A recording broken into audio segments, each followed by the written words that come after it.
മുംബൈയിലെ വാങ്കഡയിൽ ഇന്ന് IPL-ലെ ഗ്ലാമർ ടീമുകൾ ഏറ്റുമുട്ടിയപ്പോൾ കാണികൾക്ക് ലഭിച്ചത് ബാറ്റിംഗ് വിരുന്ന്. മുംബൈ ഇന്ത്യൻസും റോയൽ ചലഞ്ചേഴ്സ് ബാംഗ്ലൂരും ഇന്ന് മുംബൈയിൽ ഏറ്റുമുട്ടിയപ്പോൾ റൺ മഴയാണ് പിറന്നത്. എന്നാൽ RCBയുടെ 240 എന്ന പടുകുറ്റൻ സ്കോറിന് മുന്നിൽ 18 റൺസ് അകലെ മുംബൈ ഇന്ത്യൻസ് പൊരുതി വീണു. ആദ്യം ബാറ്റ് ചെയ്ത RCBക്ക് വേണ്ടി ഫിൽ സാൾട്ടും രജത് പടിദാറും ചേർന്ന് മുംബൈ ബൗളർമാരെ തല്ലി ചതച്ചപ്പോൾ മുംബൈ ഇന്ത്യൻസിന് വേണ്ടി ആ ഒരു റോൾ ഏറ്റെടുത്തത് റുദർഫോർഡാണ്. റുദർഫോർഡിന്റെ ഒരു കിടിലൻ ഇന്നിംഗ്സ്, പക്ഷേ മുംബൈ ഇന്ത്യൻസിനെ വിജയത്തിലേക്ക് എത്തിക്കാനായില്ല. ആദ്യം ബാറ്റ് ചെയ്ത 20 ഓവറിൽ 4 വിക്കറ്റ് നഷ്ടത്തിൽ 240 എന്ന പടുകുറ്റൻ സ്കോറാണ് RCB നേടിയത്. ഫിൽ സാൾട്ടും വിരാട് കോഹ്ലിയും ചേർന്നുള്ള ഓപ്പണിംഗ് കൂട്ടുകെട്ട് വൻ സ്കോറാണ് നേടിയത്. 10.5 ഓവറിൽ 120 റൺസ് ഓപ്പണിംഗിൽ അവർ കൂട്ടിച്ചേർത്തു. ഫിൽ സാൾട്ട് ആണ് അടിച്ച് തകർത്തത്. 36 പന്തിൽ അദ്ദേഹം 78 റൺസ് സ്കോർ ചെയ്തു. 6 വീതം സിക്സുകളും 4കളും അടങ്ങുന്ന ഇന്നിംഗ്സ്. വിരാട് കോഹ്ലി പതുക്കെയാണ് മുന്നോട്ട് നീങ്ങിയത്. എന്നാൽ അവസാനം പിന്നീട് അദ്ദേഹം കുറച്ച് വേഗത റൺസ് സ്കോർ ചെയ്തു. 38 പന്തിൽ 50 റണ്ണാണ് വിരാട് കോഹ്ലി നേടിയത്. 1 സിക്സും 5 4ഉം അടങ്ങുന്നതായിരുന്നു ഇന്നിംഗ്സ്. പിന്നീട് രജത് പടിദാറിന്റെ പൊളിച്ചെടുക്കലാണ് കാണുന്നത്.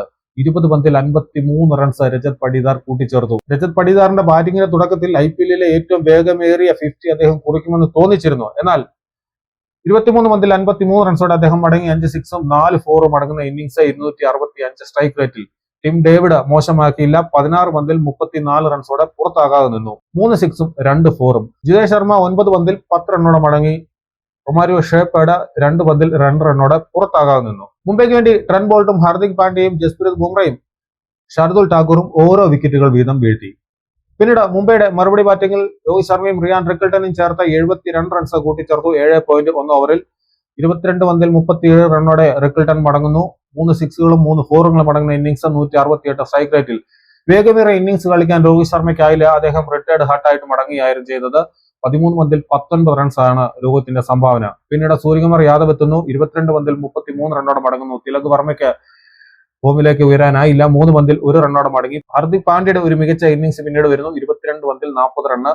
എന്നാൽ റുദർഫോർഡിന്റെ ഒറ്റയാൾ പോരാട്ടമാണ് പിന്നീട് കാണുന്നത്. ബൗളർമാരെ തലങ്ങും വിലങ്ങും അടിച്ചു പരത്തിയ അദ്ദേഹം 31 പന്തിൽ 71 റൺസോടെ പുറത്താകാതെ നിന്നു. 9 പടുകൂറ്റൻ സിക്സുകളും 1 4ഉം അടങ്ങുന്ന ഇന്നിംഗ്സ് ആയിരുന്നു. മുംബൈയെ വിജയത്തിലേക്ക് എത്തിക്കാനാകാതെ പോയതിന്റെ നിരാശ അദ്ദേഹത്തിനുണ്ടായിരുന്നു.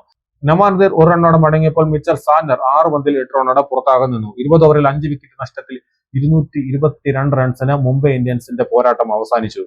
ജേക്കബ് ഡഫി 1, റസിക് സലാം 1, കൃണാൽ പാണ്ഡ്യ 1, സുയാഷ് ശർമ്മ 2 എന്നിങ്ങനെയായിരുന്നു മുംബൈ ഇന്ത്യൻസിന്റെ ബൗളർമാർ നേടിയ വിക്കറ്റുകൾ. 18 റൺസിന്റെ വിജയം മുംബൈയിൽ RCB നേടിയിരിക്കുകയാണ്.